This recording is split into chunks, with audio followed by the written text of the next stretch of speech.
নমস্কার বন্ধুরা, আশা করছি সবাই খুব ভালো আছো। তো আজকের আমি পাকা কলা দিয়ে যে পোয়া পিঠা হয় সেই পোয়া পিঠার রেসিপি আজকে তোমাদের সাথে শেয়ার করব। বন্ধুরা, আমরা কিন্তু এই শীতকালে কিন্তু চালের গুঁড়ো দিয়ে বানাই বা সুজি দিয়ে বানাই। আজকের আমি পাকা কলা দিয়ে বানিয়েছি। তো খেতে কিন্তু ভীষণ চমৎকার হয়। তো চলো আজকের এই পাকা কলার পোয়া পিঠার রেসিপি তোমাদের জন্য। আর রেসিপি ভালো লাগলে রিকোয়েস্ট হলো চ্যানেলটাকে সাবস্ক্রাইব করে আমার পাশে থাকবে। তো সবার প্রথমে দেখো এখানে একটা বাটিতে আমি নিয়ে নিচ্ছি 200 গ্রাম পরিমাণ সুজি, মানে এখানে 2 কাপ পরিমাণ সুজি আছে। এবার আমি কি করব, এই 2 কাপ সুজির মধ্যে আমি দিয়ে দেব 2 কাপ জল।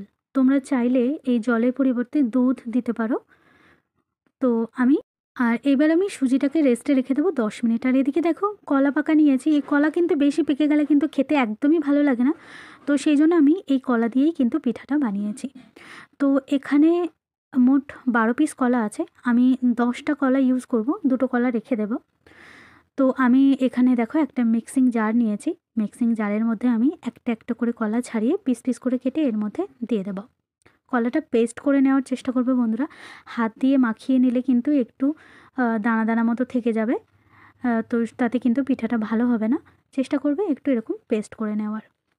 তো আমি এক এক করে কিন্তু সমস্ত কলাগুলো পিস পিস করে নেব। আর আবারও বলছি, আমি কিন্তু এখানে 10টা কলা ইউজ করব। তো চলো দেখো এখানে আমি সমস্ত কলাগুলো কেটে নিয়েছি ছোট ছোট টুকরো করে। আর এবার আমি এই কলার মধ্যে দিয়ে দেবো 1 কাপ পরিমাণ চিনি। কলাটা কিন্তু খুব মিষ্টি হয়, তো 1 কাপ চিনি যথেষ্ট। তোমরা যদি মিষ্টি কম বেশি বাড়িয়ে চাও নিতে পারো, কিন্তু এই মেজারমেন্টটা পুরো পারফেক্ট 10টা কলার জন্য। তো ওটা ভালো করে পেস্ট করে নিয়েছি। আর হ্যাঁ, পেস্ট করার সময় কিন্তু কোনো জল দুধ কিছু ইউজ করবে না। আর এদিকে দেখো সুজিটা দেখো একদম জলের মধ্যে পুরো ভিজে গেছে। আর এদিকে দেখো কলাটাও আমার পেস্ট হয়ে গেছে। তো আমি একটুখানি চামচ করে দেখিয়ে দিচ্ছি, দেখো একদম দানা দানা নেই, কিছুই নেই, পুরোপুরি একদম ফাইন পেস্ট হয়েছে। এবারে আমি কি করব, ওই সুজির মধ্যে এবার এই কলার পিউরিটা আমি দিয়ে দেব। তো এখানে জায়গাটা একটু ছোট হয়ে গেছে আমার, আমি একটুখানি এটা চেঞ্জ করে নেব।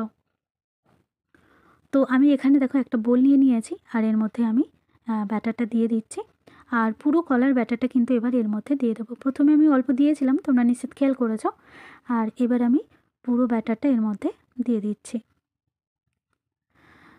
তো এইবার সুজির সাথে এই কলার যে ব্যাটারটা পেস্ট করে নিয়েছি, যে পেস্টটা, সেটা ভালো করে মিশিয়ে নেব।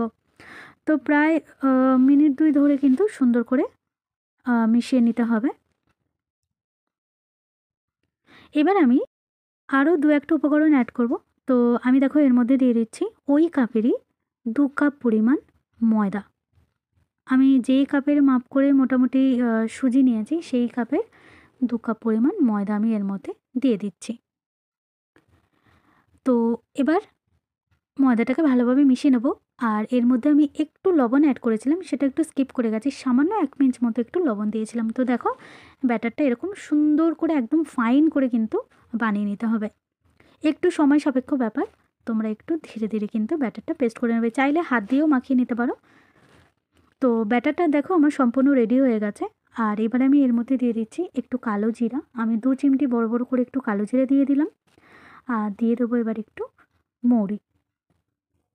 আর এবার আমি 1 চিমটি বড় করে এর মধ্যে মৌরি দেবো। ওই ধরো এখানে হাফ টেবিল চামচের মতো মৌরি আমি ইউজ করছি।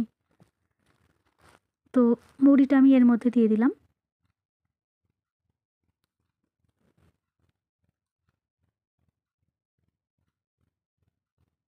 মৌরিটা দিলে কিন্তু এর স্বাদটা কিন্তু খুব ভালো লাগে। আর এবার আমি এর মধ্যে দিয়ে দিলাম 1 পিঞ্চ মতো খাবার সোডা। তো সব কিছু কিন্তু দেওয়া হয়ে গেছে। এবার আমি আবারও ভালো করে পেস্ট করে নেব। আর এই যে পেস্টটা করে নিয়ে এটাকে আমি আরও 5 মিনিট রেখে দেব। তো 5 মিনিট পরে আমি ফিরে আসলাম। আর এদিকে একটা কড়াই বসিয়ে দিয়েছি। কড়াইটা একটু ভালো করে হিট করে নিয়েছি। আর এবার আমি কড়াইয়ের মধ্যে দিয়ে দেবো পরিমাণ মতো সাদা তেল। পিঠাগুলো ভাজবার জন্য আমি এখানে সাদা তেল দিয়ে দিয়েছি। আর তেলটাকে কিন্তু এবার ভালো করে একটু গরম করে নিতে হবে। এই নয় যে খুব হাই হিট করতে হবে, মোটামুটি একটু হাত দিয়ে একটু দেখে নিতে হবে যে তেল থেকে তাপ উঠছে কিনা। তো সেরকমভাবে একটু গরম করে নিয়েছি। আর এবার আমি একটা একটা করে পিঠে ভেজে নেব। তো আমি এখানে একটা ডাবু হাতা ব্যবহার করেছি, 1 হাতা এর মধ্যে দিয়ে দিলাম। তেলটা একটু সামান্য আম আরেকটু হিট হলে ভালো হতো। তো অসুবিধা কিছুই নেই।